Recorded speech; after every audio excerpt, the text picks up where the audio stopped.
Alright, now this should be recording. Here we go. This is a game in my Object 263. This was one of the first tier 10s that I got.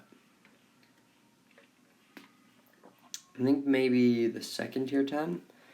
I got the STB1 first, and then I think I grinded down this line. But in any case, I've had this tank for a long time, and I don't really use it as often as I probably should. But in this battle, I decided to take it out, and let me just say that it reminded me why I love this tank so much. Now, this tank can be very difficult to play. As you can see, it's very long, and if you've ever played against it, you know that the side and rear armor is god-awful. But the frontal armor is very good, the gun is very good, although you don't have any gun depression. And so, early on in this game, I'm just looking for shots.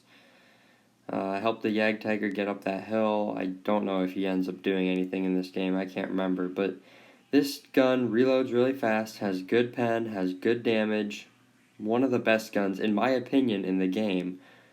And of course, as you can see here, good mobility. So although you only have armor in one direction, being the frontal armor, if you can make it work, you have the speed to get around.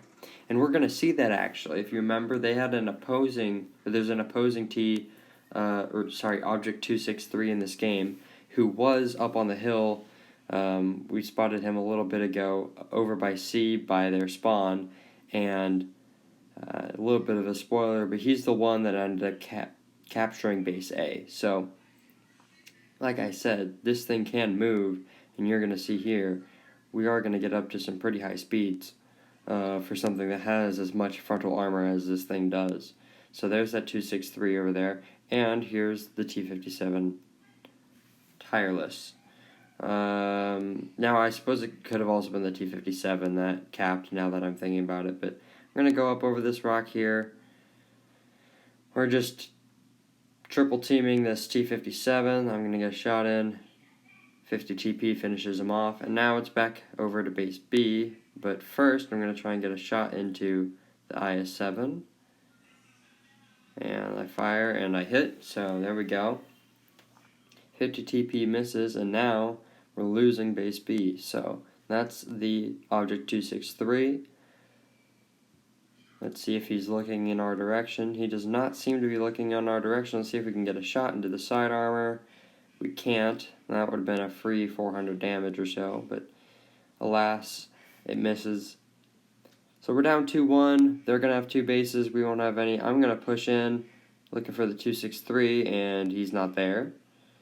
He pushed down through that, where you see the fallen tree. I don't know where that shot went on the IS-7, but it didn't hit, didn't pen, so another one is going to bounce.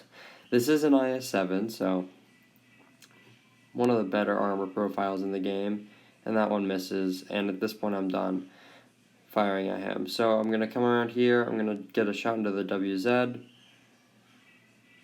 for 460 damage, a completely average roll, and this IS-7 over here I'm going to get a shot into, but it low rolls. Luckily the 263 bounces there, and we'll see why, as that ends up being important. I'm going to push out here, but I thought about trying to go for the IS-7, but I realized that's never going to happen. The 263 just does not have any gun depression. And this makes sense if you look at the profile of the tank. But anyways, I realized, alright, if I want to get this kill, I'm going to have to go. I can't let myself be taking shots from behind from the 263. Now that one bounces. I did fire APCR, but it still bounced. It went off the turret. I should have aimed it, but I knew I had the reload, so it doesn't really matter. Now at this point, I was in a 1v3 briefly there.